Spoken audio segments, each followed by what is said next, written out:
ärevus, stress, pinge, ärrituvus. See on liiga tavaline. Aga see on nagu mingi kookon meie ümber. Mingisugune kest, mis tegelikult ei lase elada, ei lase hingata, ei lase kasvada. Ja ma usun, et sellest peab olema väljapääs. Sellest on väljapääs.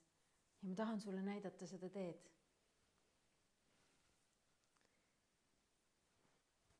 Mina olen Merit Raju ja ma olen joogaõpetaja olnud juba 15 aastat. Joogaga olen tegelenud juba 20 aastat.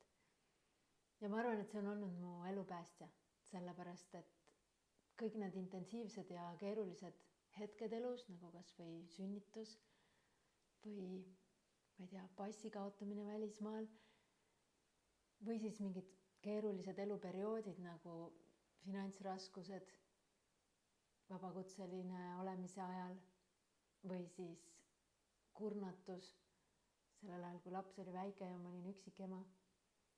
Need kõik olen ma suutnud, ma arvan, läbida sujuvamalt tänu oma joogaoskustele. Ja ma väga-väga tunnen, et see on minu missioon anda edasi neid oskusi, sest muidu tead küll ja tunned küll, see nagu lihtsalt poob endasse. Üks halb uudis teise järel ja veel üks halb uudis ja terviseprobleemid ja suhteprobleemid ja seal lihtsalt ei tule lõppu, kuni see ei tule välja sellest.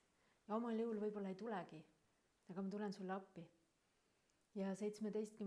oktoobril ma teen webinari, mis on sulle täiesti tasuta, kus ma räägin, kuidas ennast hoida. Ootan sind.